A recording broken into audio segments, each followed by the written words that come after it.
Well, good morning. It is great to be back with you. My name is Riley Pate. I'm a member there at First Baptist Church of Lavon, and so every once in a while I get to come and spend some time with you folks and preach the Word. And so just so thankful again to be back in the room with you and to have the opportunity to continue our series looking at the life of Elijah. And so you can go ahead and be finding your way to the book of 1 Kings. And we're going to begin chapter 18 this week. So while you're kind of turning there and finding your way there, I want to ask you a question. Have you ever read like a book that just kind of takes off? You know, like from the very first sentence, like you're hooked, you're all in, and it just feels like the book just rolls. Especially if you're reading fiction and it's just one thing after another, and it's like I can't even catch my breath. It's just got me. It's just gripped me. I'm going to keep turning the page, and we're going to keep rolling. That's kind of what we've done in the life of Elijah. I mean, we jumped in to the middle of the narrative, and he just shows up. And from the minute he shows up, it just seems like it's been one thing after another. But remember, I want to keep this at the forefront of your mind throughout the rest of the series.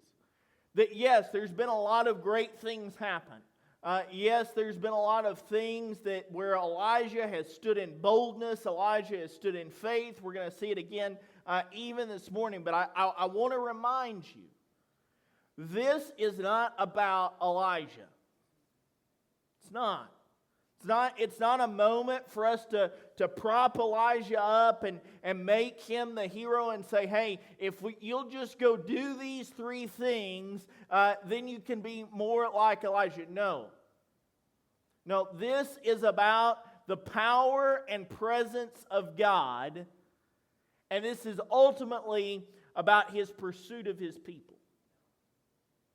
Okay?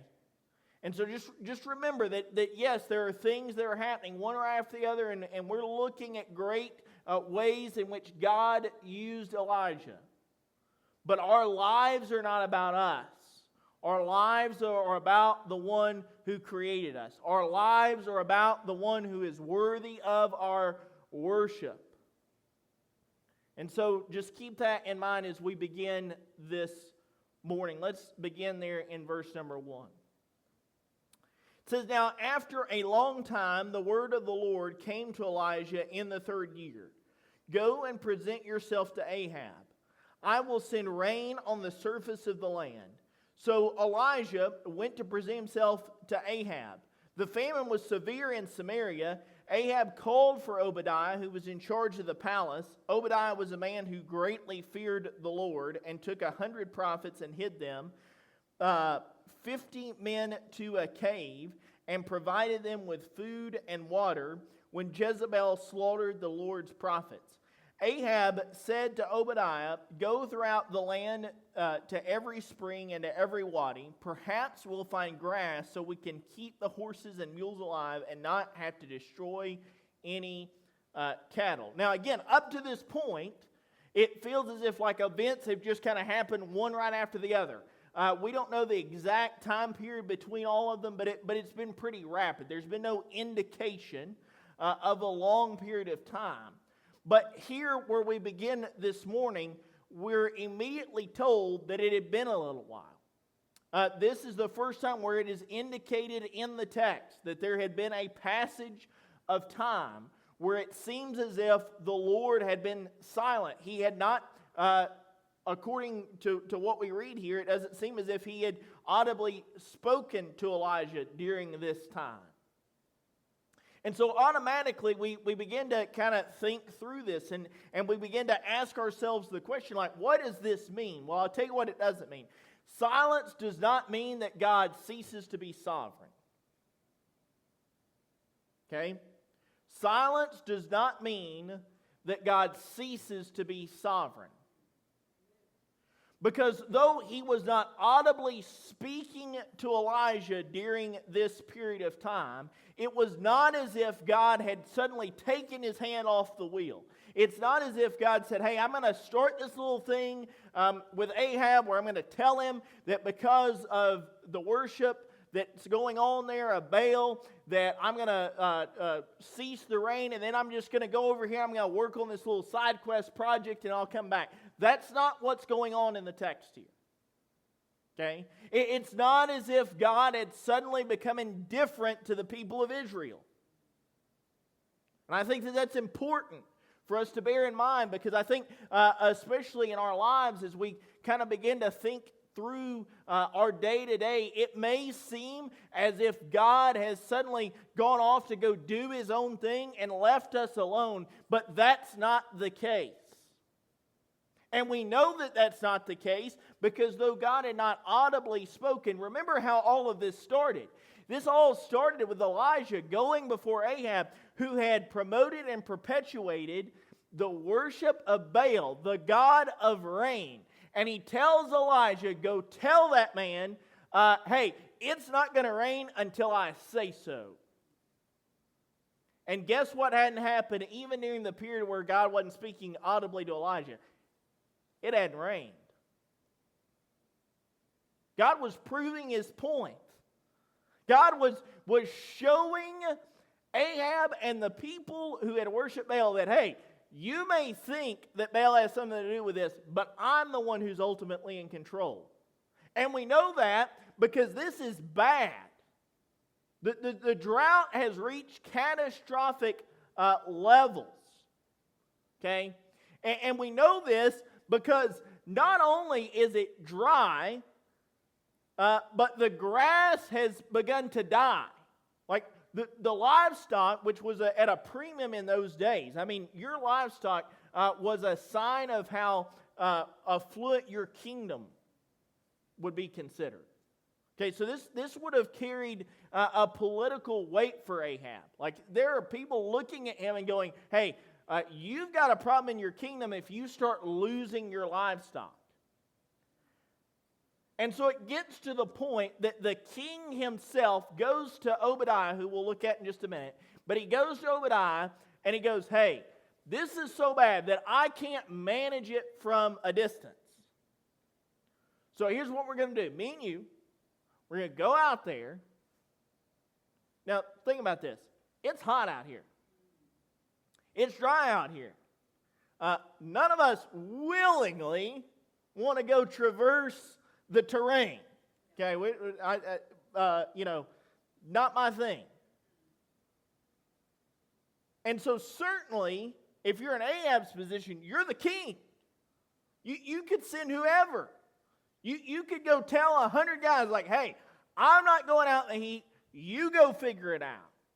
But Ahab goes to Obadiah and says, here's what's going to happen. Me, you, we're splitting up. We're going to go find a blade of grass for the cows, and we're going to find a drop of water for them to drink. And so they go out, and they begin to look around.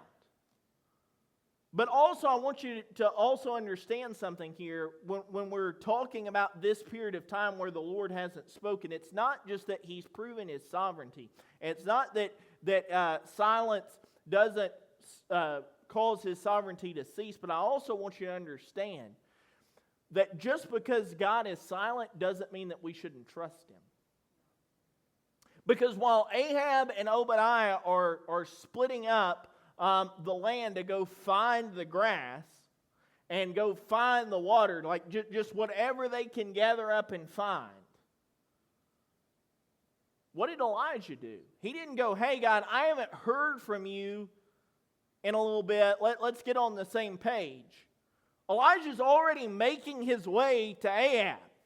Like, he's already begun the journey. There was no hesitation, even though there had been a period of time where he had not audibly heard from the Lord. There is no hesitation on the part of Elijah here. And so I think that we would do well for just a moment to understand that there will be moments where we want in on the plan. There will be moments where we want to lean in, like, so you're taking a trip with your kids. Now, my son hasn't reached this age yet, thankfully, but every step of the way, you're driving along, and I remember this as a kid and being around my younger cousins and stuff, like, hey, what are we doing next? Okay, now what does this mean? And why are we doing this? Why? There are moments where we feel that way with the Lord. And He's silent. He doesn't audibly speak. And we begin to wonder, like, is He still there? Yes. Yes, He is still sovereign. Yes, He is still in control. And yes, His plan is still in motion. We simply need to be obedient and by faith move forward for Him. So here it is. It's dry. Things are bad. The king and Obadiah, his right-hand man, they're scouring the country. Elijah, who nobody had seen or heard from during this time because he's been in Zarephath the entire time, just kind of hanging out over there. And so he's walking around and they don't even know it. And so everybody's on a mission. And then we find in verse 6, so they divided the land between them in order to cover it. Ahab went one way by himself, and Obadiah went the other way by himself. And while Obadiah was walking along the road, Elijah suddenly met him. When Obadiah recognized him, he fell face down and said, "Is it you, my lord Elijah?" "It is I," he replied. "Go tell your lord, Elijah is here." But Obadiah said, "What sin have I committed that you are handing your servant over to Ahab to put me to death? As the Lord your God lives, there is no nation or kingdom where my Lord has not sent someone to search for you." When they said, "He is not here," he made that kingdom or nation swear they had not found you. Now you say, "Go tell your Lord, Elijah is here." But when I leave you, the Spirit of the Lord may carry you off to some place I don't know. Then, when I go report to Ahab and he doesn't find you, he'll kill me. But I, your servant, have served the Lord from my youth. Wasn't it reported to my Lord what I did when Jezebel slaughtered the Lord's prophets? I hid 100 of the prophets of the Lord, 50 men to a cave, and I provided them with food and water. Now you say, "Go tell your Lord, Elijah is here. He will kill me." All right. I don't know how many of y'all watch Friends. Like if you ever watch that sitcom, but there's a character in that show that just pops up all the time. Like you're just in a scene and she would just enter into the scene out of nowhere and then suddenly become like an intricate part of the story. And so that's kind of how Elijah is. Like people are just going about their life. They haven't heard or seen this dude in a while. And Obadiah, all he's doing is he's just looking for some water and some grass so he can go back to Ahab and say, "Hey, here's where we're going to take the livestock. Here's where we need to go camp out for a while." And he's just going about his life, and bam, Elijah shows up. And I was like, "Whoa, wait a minute." And so he runs into Elijah, and Elijah's like, "Hey, go get Ahab." Now, Obadiah is not who we would consider to be like a major character in the story. In fact, this is the only time in the narrative that he's actually mentioned. And he's not to be confused with the Obadiah who was a prophet who authored the book of the Bible. So it's not that guy, but it is someone of significance in the moment. And so what we find out about Obadiah here in the text is that he was the king's right-hand man. Like he was the guy. If you needed logistics figured out, if you needed something done, like he was the man. And so that's why he had been entrusted with this duty. And so he's walking along and he runs into Elijah. And though he's not a major character, if you will, in the overall narrative, he is worthy of us taking some time and kind of digging through what it is that he says exactly here. And here's why. Because in the conversation, it is revealed to us what his spiritual condition actually is. Now, you're probably sitting there going, "Hey, isn't that kind of obvious? Like we've already read, right, that he has hid prophets on behalf of the Lord. Like when Jezebel wanted them killed, he was willing to give them a place to go, and even at the peril of his own life. Like if Jezebel had found out that this guy within her own kingdom was hiding a prophet, he's a dead man. And so we go, oh, well, we know what his spiritual condition is. And even further than that, his very name means a servant of the Lord. So you're probably going, well, what more is there to figure out? Fair enough, okay. But I think if we were to peel back the layers just a little bit and actually take time to look at what he's saying, what we would find is that below the surface there are some things that are kind of concerning. A.W. Tozer once said that what comes in our minds when we think about God is the most important thing about us. What comes into our minds when we think about God. So when God is mentioned, or when we're in the quiet moments, the things that come to our mind immediately when we think about God is the most important thing about us. And in this conversation, embedded in the wording that is used, and the things that are talked about, we find what it is that Obadiah really thought about God. And if we were being honest, what we would say is, hey, there are moments where we view God in this way too. Because what we see in the conversation is a point where Obadiah goes, hey, yes, I'm a servant of the Lord. Yes, I've done all those things. But what we find here is like, hey, I'm not ready to go do that. I'm not ready to go tell Ahab, don't you know he's been looking for you, man. Like he has scoured the country. He wants your head on a platter. And if I go tell him that you're here and something happens and I come back and you've ghosted us again, like I'm a dead man. And what's actually going on in the text is that we're actually getting a glimpse into how Obadiah viewed the Lord. See, though he was a servant of the Lord, though it says that he feared the Lord in the right way, as far as he had a reverence for him, what we see is that you begin to peel back the layers on that just a little bit, is that there were some things within his relationship that caused him to hesitate, that caused him to view God in a way that was not completely spiritually, what we would consider spiritually healthy. And so what causes us to do this? What would drive us to view the Lord kind of in this skewed way, if you will? I want to propose a couple of things. Number one is a fear of earthly consequences. A fear of earthly consequences. Despite the fact that the Lord had protected him previously, his first excuse is that he could be killed. Despite the fact that the Lord had been providing for him this entire time, his first excuse is, hey, there could be some things here in the physical realm that might not go my way. And it's this type of thing that Jesus himself directly spoke against in the book of Matthew, beginning in chapter 10. We'll have it there on the screen, or you can be turning there. But Jesus talks about this. Matthew chapter 10, beginning in verse 28. He says, don't fear those who kill the body, but are not able to kill the soul.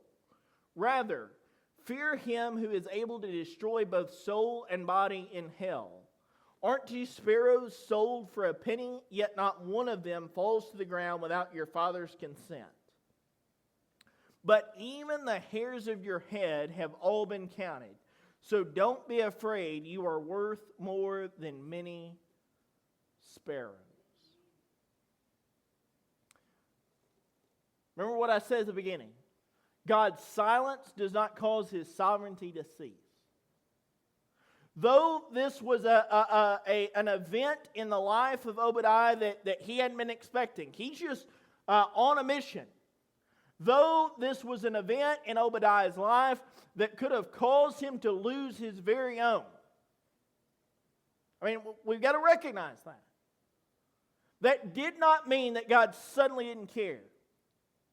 I think that there are moments in our life where the Lord directly commands or gives us the go-ahead to do something, and we hesitate, or we give all of the excuse, not because we can't, not because we shouldn't, and not even necessarily because we don't want to, but simply because the first thing that enters our mind is, hey, if I do this, there could be some fallout.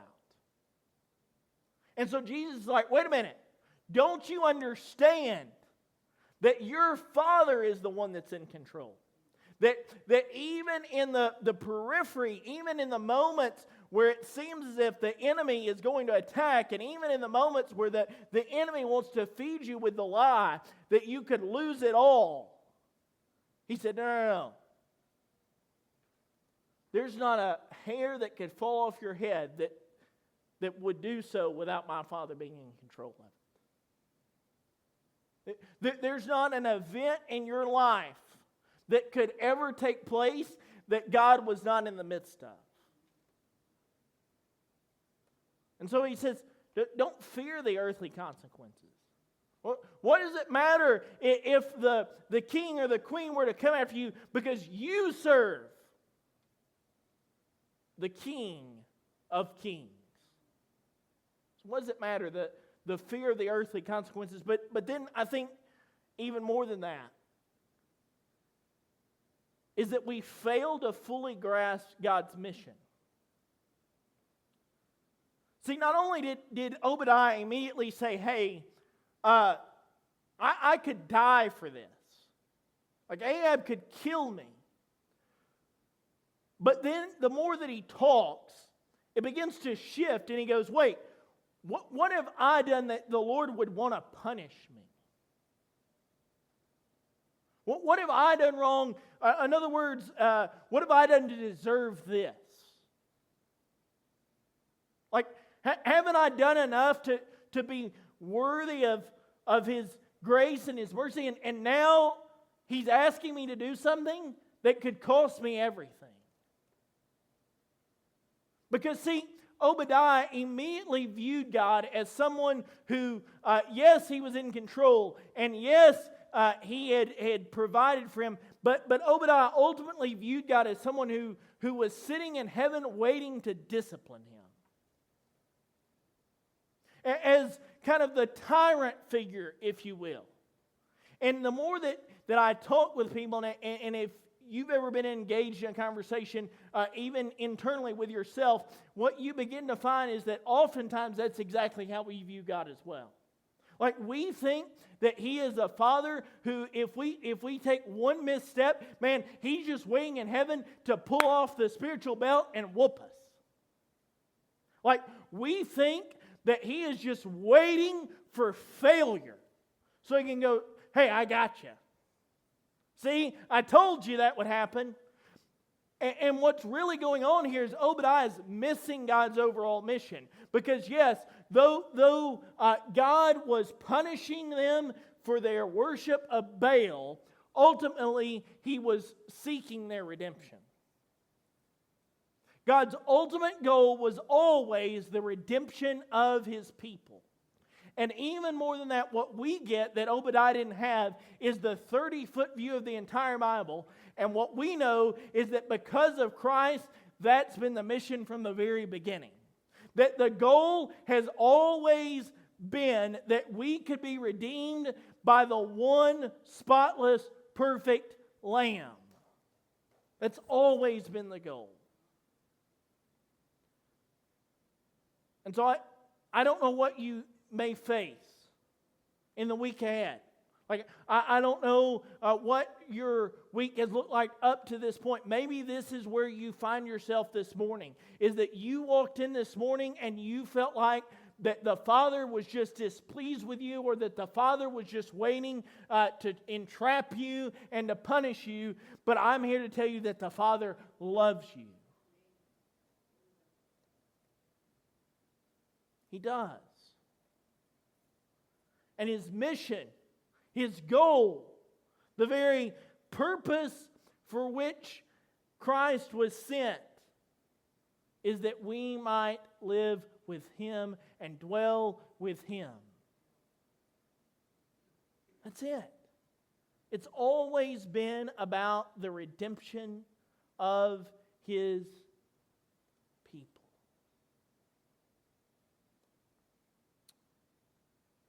And so Elijah says, hey, I know that you've got a little bit of a skewed view here.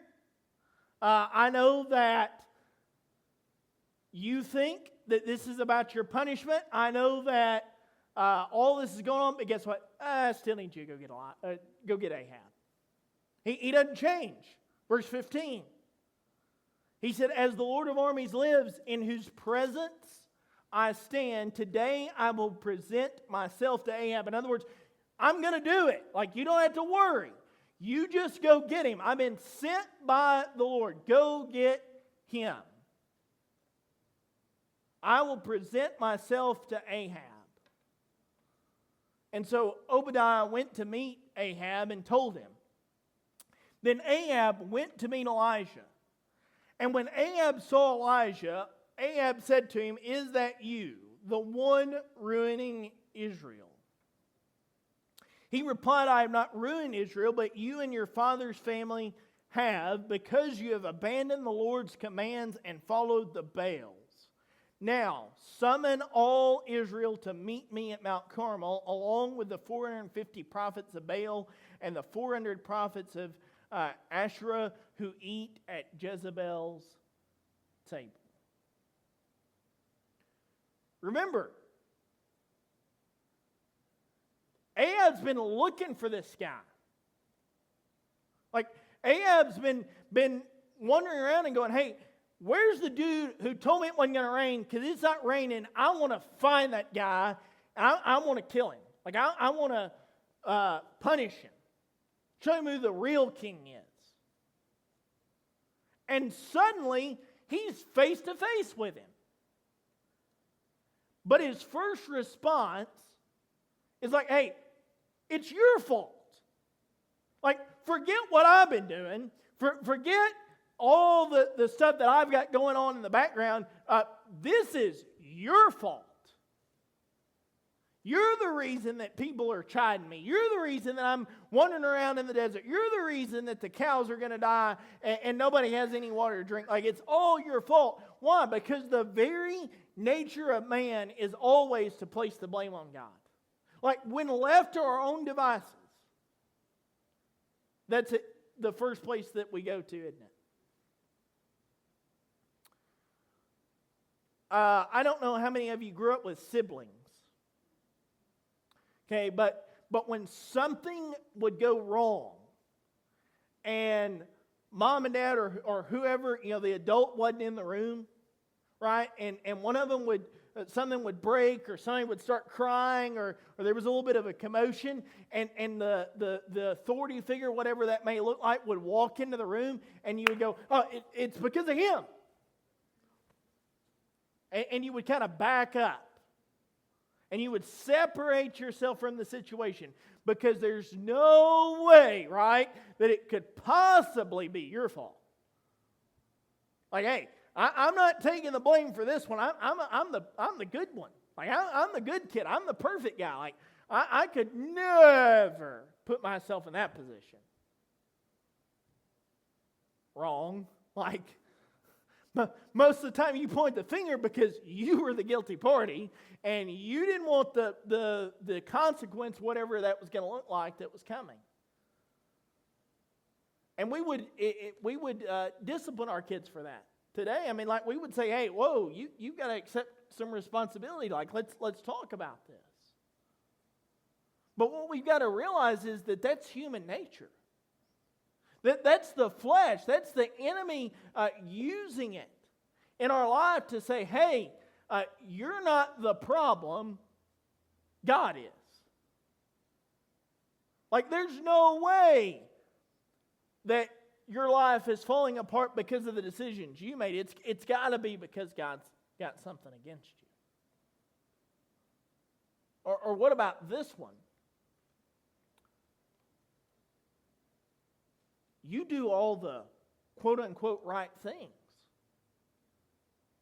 So no way that anything bad could be going on in your life. You're the one in charge. Like, it's all about what you want and what you desire. And so anything that you don't get could never be your fault. That's exactly what Ahab's doing here. He's coming face to face with the prophet and he's going, hey, forget what I've got going on and the skeletons in my closet. Forget the fact that I've spent all this time continuing to worship the God of rain rather than the God who reigns. Forget that. Because it's all his fault anyways. And then he continues on. He says, is that you, the one ruining Israel? And then Elijah responds and he says, I've not ruined Israel, but you and your father's family have, because you have abandoned the Lord's commands and followed the Baals. Now summon all Israel to meet me at Mount Carmel, along with the 450 prophets of Baal and the 400 prophets of Asherah who eat at Jezebel's table. So here it is. Ahab finally comes face to face with Elijah. Ahab blames Elijah. Ahab blames the Lord. And Elijah doubles down. Elijah stands there and goes, hey, buddy, listen here. Lean in for just a minute. Not only is this not my fault or God's fault, but ultimately this is on you and your family, because you are the one who has chosen to abandon the one true God. You are the one who continues to lead your people in a direction that is contrary to the will of the Lord. You want to know why it hadn't rained? It's because of you, sir.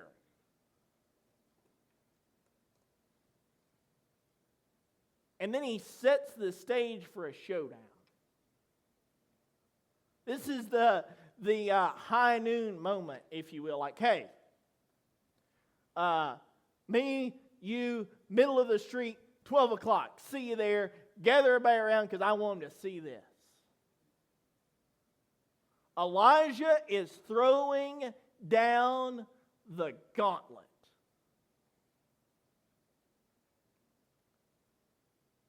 Why? Because the truth of the matter is that while, yes, God's ultimate goal was the redemption of Israel, it is also true that God never leaves any sin unconfronted. There was not going to be a moment where God was just going to look around and say, you know what, I think you've had enough. Here's the rain. There you go. We're going to go about our merry little way. That's not what was going to happen here. God was going to prove once and for all through Elijah who was truly in charge. God was letting Israel know that, hey, no matter how far you may wander, no matter how deep into it you may become entangled, like, I'm the boss.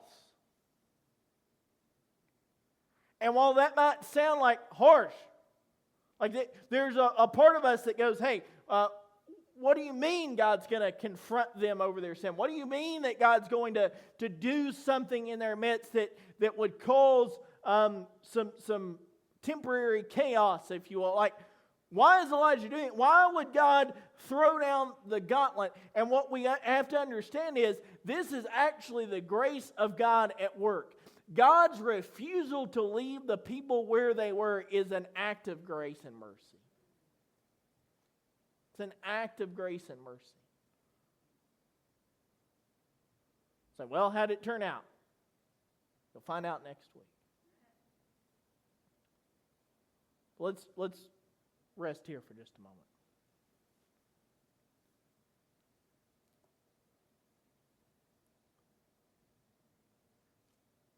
It doesn't matter where you've come from. It doesn't matter where you're at. It doesn't matter how far down the road you may be. The good news is God's not going to leave you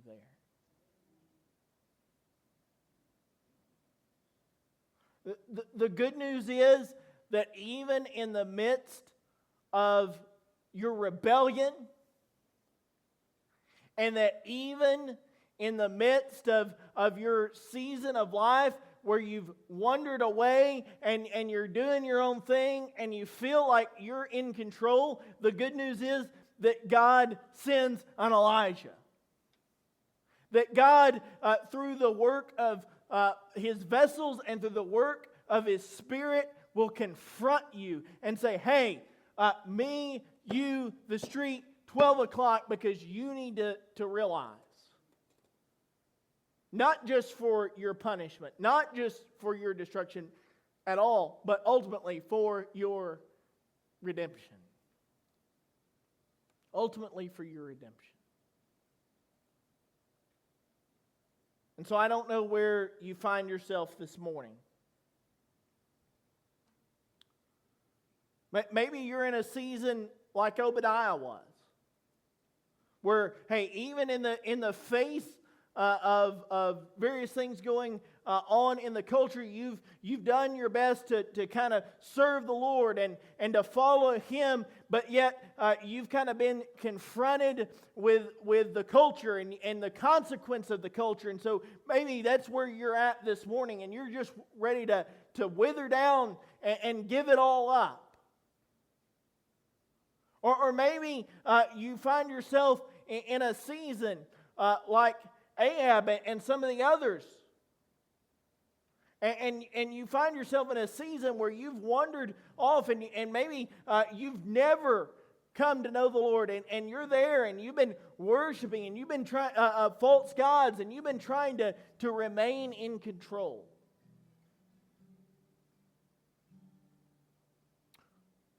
Or maybe you hear all of what we've talked about this morning, and you kind of feel like, hey, I'm more of the Elijah here. Like, I want to go and confront the culture.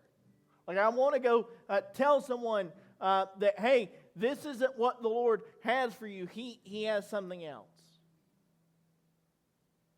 And I'm here to tell you this morning that no matter which season that you found yourself in, He is in control. That the same God who protected Obadiah, who emboldened Elijah, and who confronted Ahab is the same God who rules and reigns today.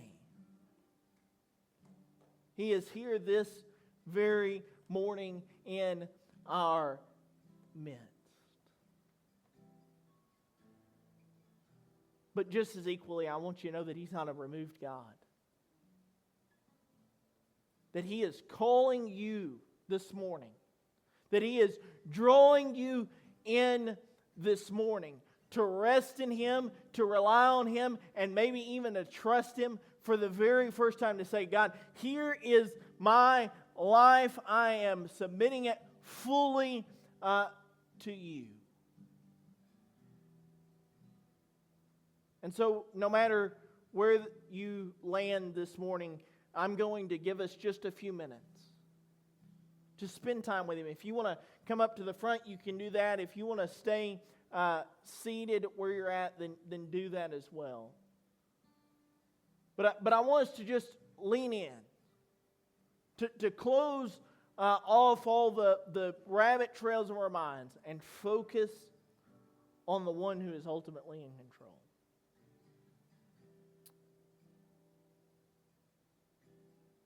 So I'm going to pray, and then we're going to spend just a few moments.